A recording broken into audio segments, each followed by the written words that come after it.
Vlogmas numéro 3 de l'année 2023. On est déjà le 3e jour. Pour commencer, je suis à la même place qu'hier, mais promis, je vais bouger. Là, je suis déjà à la bourre, je suis déjà prête. J'ai plus qu'à enfiler mon manteau, partir, ranger ma tablette parce qu'il est possible que j'ai besoin de ma tablette ce matin. Je ne vous dis pas où, vous découvrirez ça dans quelques minutes pour vous. Mais comme on est le 3 décembre, j'ai quand même envie de laisser un petit message à Jenna Lynn, la fille de Laureline sur YouTube, parce que c'est son anniversaire. Je sais pas si elle regardera le vlog, hein.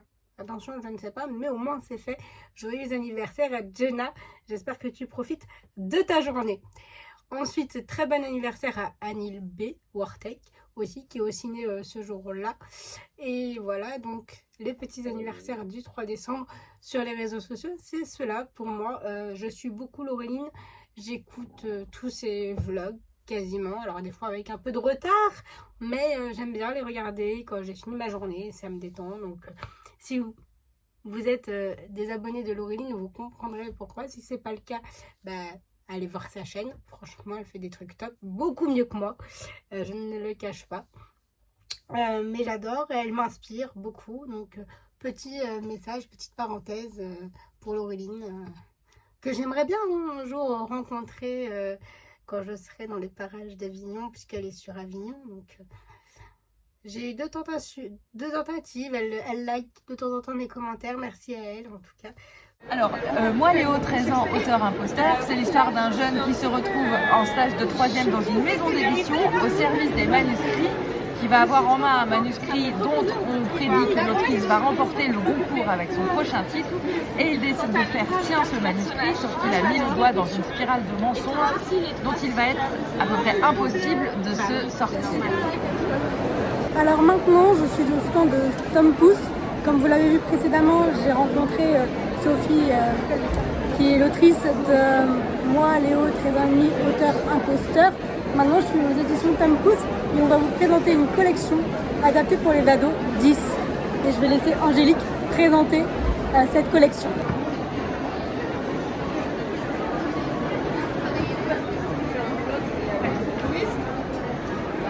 Bonjour Angélique.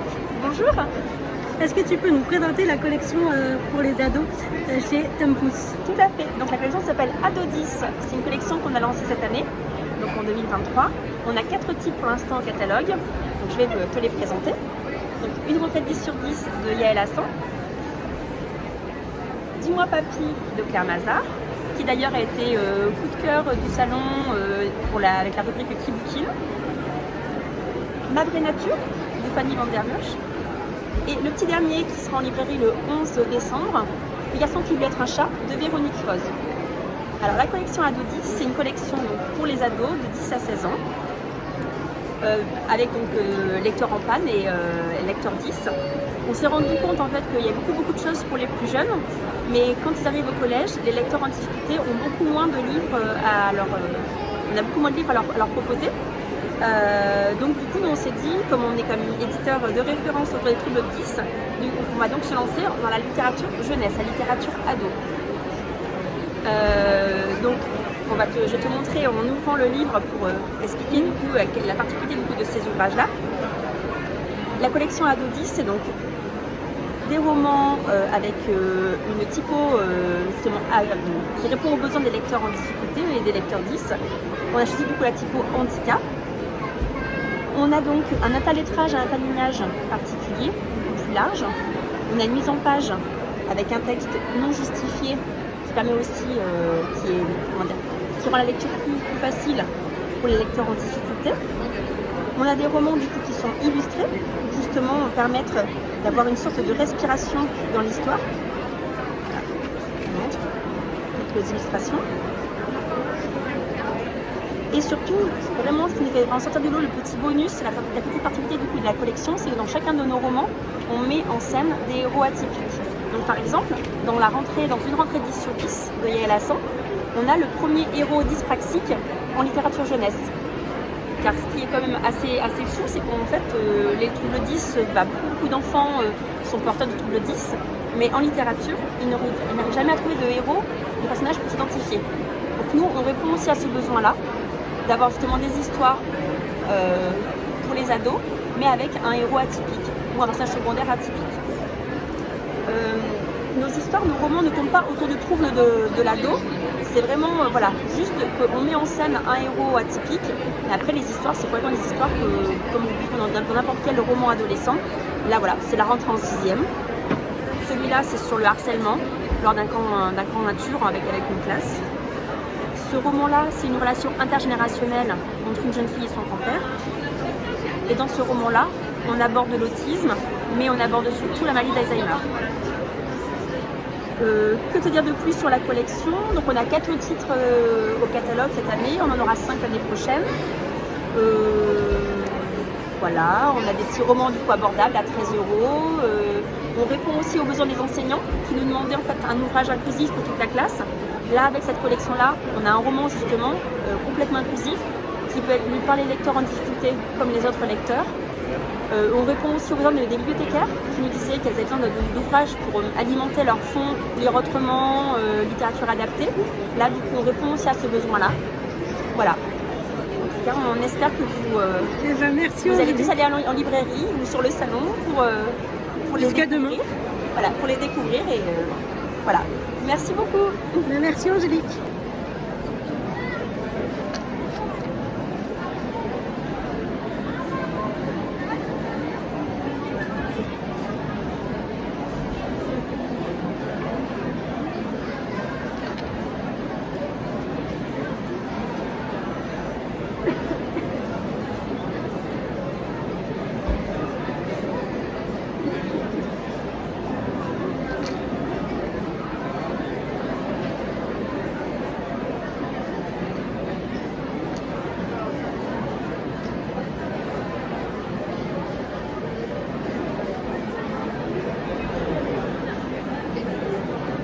Merci beaucoup.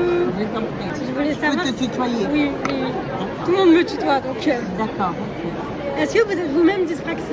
Non, mais mon petit-fils l'est. Et qu'est-ce qui vous a donné envie d'écrire cette histoire? Parce que quand il a été diagnostiqué au CE2, en plus c'est quelqu'un qui, mon petit-fils est très drôle, il a beaucoup d'humour et il lui arrivait plein d'aventures.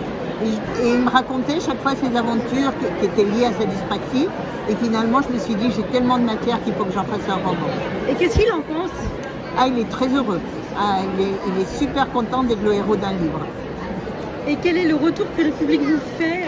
Très positif, parce que c'est vrai que c'est une collection qui interpelle, qui plaît. Le fait que les héros soient des jeunes neuroatypiques auxquels ils puissent s'identifier. Ça marche. Moi, j'ai vraiment d'excellents retours. Et comment avez-vous découvert les éditions de Tom Pouce qui ont édité votre livre? Je connaissais Angélique d'avant, de chez un autre éditeur, et c'est elle qui m'a contactée pour me proposer. Elle ne savait pas à l'époque que j'étais concernée, puisque mon petit-fils est dyspraxique, et je lui ai dit tout de suite oui, que bien sûr j'aurais envie de participer à cette collection. Et qu'est-ce que vous prévoyez comme projet d'écriture?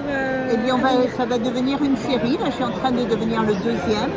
En train d'écrire le deuxième tome et on va aller jusqu'à la 3e. Donc le premier rentre en 6e, dans une rentrée 12 sur 10 et on aimerait essayer de publier un livre par année scolaire jusqu'à la 3e. Toujours avec le personnage de Raph? Avec Raph, oui. Avec Raph en personnage Il va principal. rencontrer d'autres personnages, je suppose. Il y aura, bien sûr, au fur et à mesure, je vais ajouter d'autres personnages, mais il reste le pivot central du livre. Eh bien, merci d'avoir répondu à mes questions. Merci à toi. Il est maintenant 20h20, je suis rentrée du salon du livre jeunesse de Montreuil. J'ai pu rencontrer Sophie Adriansen, l'auteur de Moi, Léo, auteur imposteur, aux éditions Scrinéo, comme vous l'avez vu dans les images précédentes. Puis Yael Hassan, qui a édité au mois de mars, si je ne dis pas de bêtises, chez les éditions Tom Pouce, une rentrée 10 sur 10. La vie de Raph, c'est la vie de son petit-fils, comme elle l'explique dans les images précédentes. Je l'ai lu, écoutez, en une après-midi. Je l'ai commencé sur le salon. Je l'ai dévoré. J'étais en train de le lire quand elle est arrivée au stand de Tom Pouce, puisque je me suis posée aux éditions Tom Pouce avec leur aimable autorisation et je l'ai lu d'une traite. Je l'ai vraiment adoré.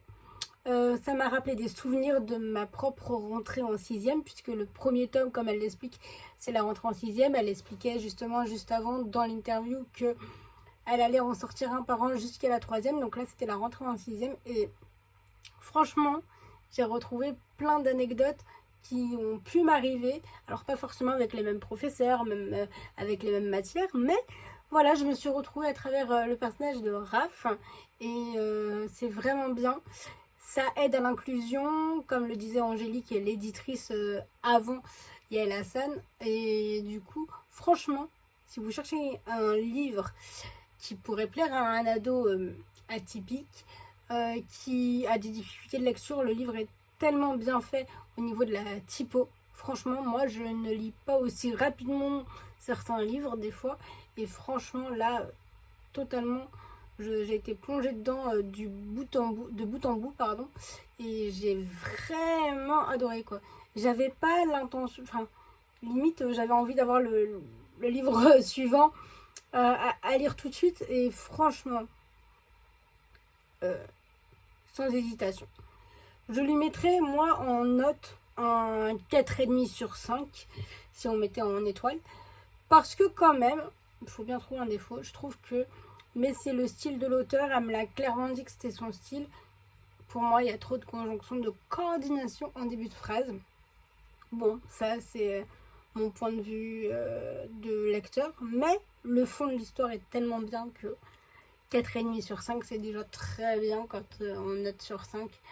Et bravo à Yael Hassan, que je vous invite à aller découvrir, surtout que les aventures de Raph ne sont pas terminées. Moi aussi, j'ai hâte d'avoir la suite. Comment ça va se passer en 5e, en 4e et en 3e. Voilà pour ce petit vlog qui a été quand même plus enrichissant que les précédents. C'était vraiment, vraiment génial de pouvoir rencontrer des auteurs comme Sophie Até Hansen ou Yael Hassan. Je vous dis donc à demain dans un prochain vlog. J'espère qu'il vous plaira toujours autant. Et d'ailleurs, je tiens à vous préciser que je m'excuse pour le son, mais sur un salon, je trouve que pour un son de salon, c'est pas dégueu. Voilà. Et sous-titrer, c'est super compliqué, surtout là, dans le défi des vlogmas. Et je vois pas pourquoi je sous-titrais alors que les autres n'ont pas été sous-titrés. Enfin, c'est... Voilà, donc je m'excuse si vous trouvez que le son a été mauvais pendant le salon. Je pourrais pas faire mieux de toute façon. Je vous dis à demain.